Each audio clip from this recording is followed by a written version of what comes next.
Shabbat Shlach. As I asked before, what is the connection to the beginning of our parsha with the end of our parsha? Of course, as always, there's a lot in between. But the beginning of our parsha, as spelled out in the beautiful ode that was offered to us by Bina in her Haftarah, the spies, 12 of them, are sent into Canaan to check out if the land is a good land and whether or not it is safe to conquer, whether or not the people there are friendly or not, whether it's a walled city or not. All of these things will be clues to the spies when they return with their report. Yud-Heh-Vav-Heh said to Moshe, "Send out men to explore the land of Canaan, which I am giving to the sons of Israel. See if the land is good or bad, fertile or lean. Are the people strong or weak, few or numerous? Are the cities open or fortified?"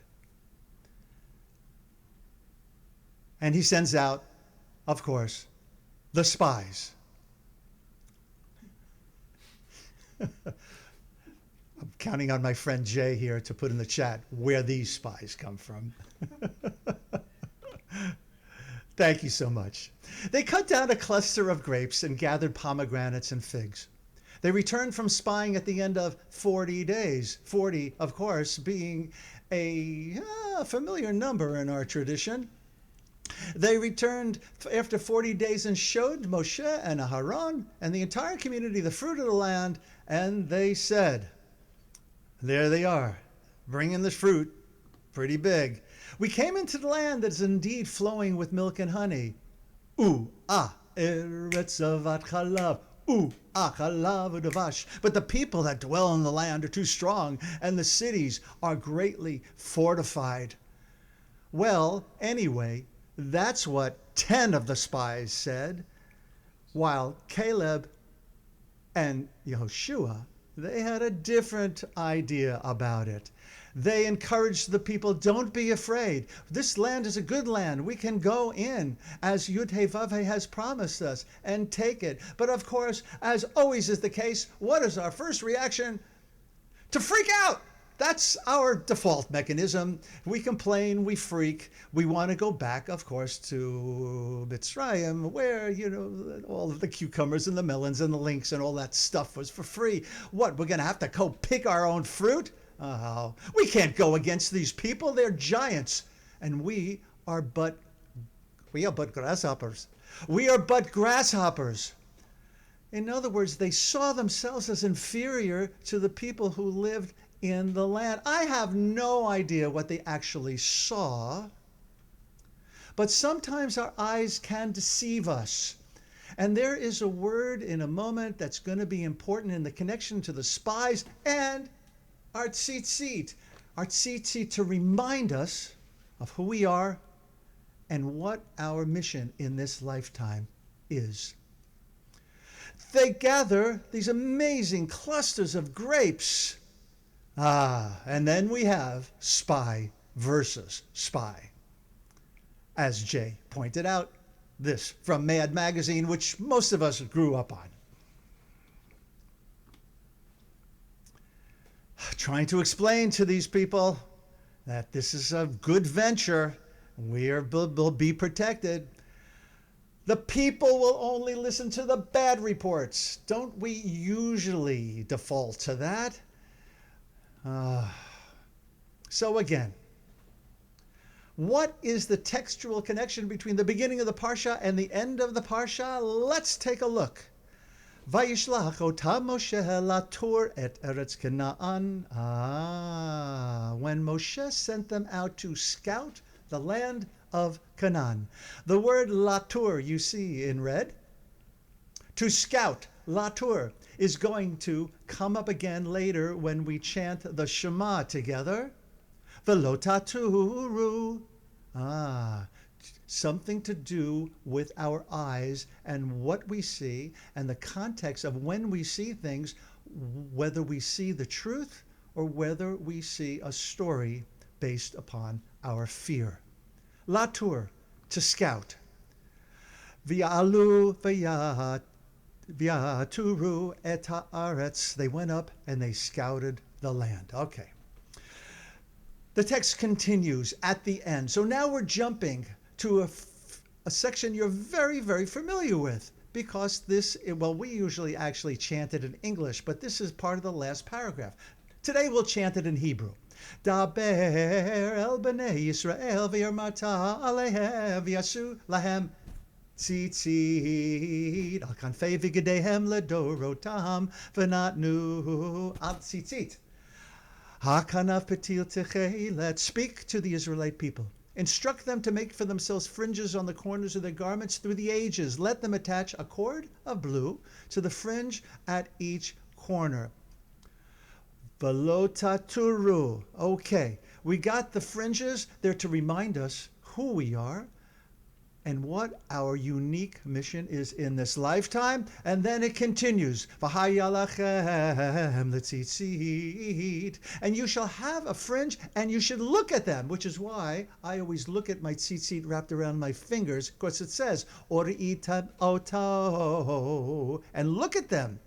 Uschartem et kol mitzvot Adonai v'yasitem ota, so that we should remember all of the mitzvot, all of those places where we have been given this spiritual tool to attach and return ourselves to the one at any moment. But lo taturu acharei levavchem v'acharei einechem asher atem zonim achareihem. Do not follow your heart. Do not allow your eyes to go squirrel, right? We're always chasing the next thing, right? Whether it be money or power or what we're jealous of that everyone else has and we do not.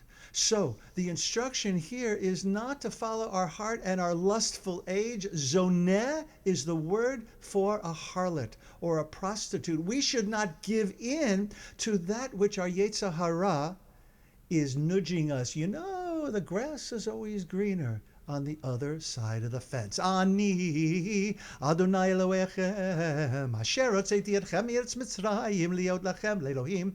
And then it ends with Ani Adonai Elohechem. I am Yud He Vav He, your God, who brought you out of the land of Egypt to be your God. I, Yud He Vav He, am your God. Remember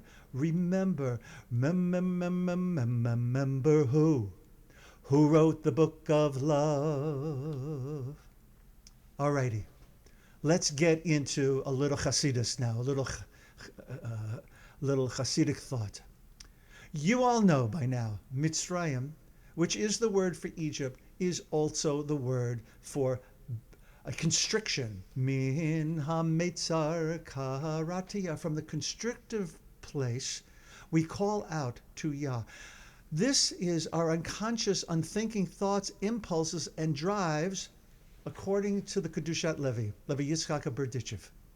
The commandment of Zechirat Yitziat Mitzrayim, of remembering going out or being brought out of Mitzrayim, is not only about remembering an historical event, but in each and every moment bringing mindful awareness to our thoughts, words, and actions. In that way, we continually reenact the Exodus, but, and here is the ikar, here is the essence of the teaching. It is not we who take ourselves out, rather it is the divine working through us with every breath we take and every move we make. This teaching here is paraphrased from Rabbi Josh Fagelson. I am Yud He Vav He, God, who brought you out. We just talked about that. That equals Hashem working through us to liberate us anew. As the Kedushat Levy teaches, the Blessed Ineffable One is conscious of human thought and continually watches over and cares about the way we act and live. Okay, this is challenging theology. Do you sense that this is true for you? That which was, is, and will be, is breathing and through you and working through you when you serve as a Klei Kodesh, an instrument, a holy instrument. Reb Zalman of blessed memory, in his rainbow-colored talit, Reb Zalman was the very first to create and wear a rainbow talit. The poet laureate of Israel, Yehuda Amichai, asks the question, Madua hatalit v'fasim? Why does the talit have stripes rather than black and white squares like a chessboard? Because squares are finite and hopeless, but stripes, they come from infinity and they go to infinity like runways at an airport for angels to land and take off. I love that. The stripes, the pasim on our talitot, on Reb Zalman's talit, come from infinity and they go to infinity like runways at an airport for angels to land and take off. And so, the connection between the spies and what we see with our own eyes every day. On this Shabbat Shlach, may our blessing be that we experience divinity moving through us, bringing mindful awareness to our thoughts, to our words, and to our actions. Shabbat Shalom, everyone.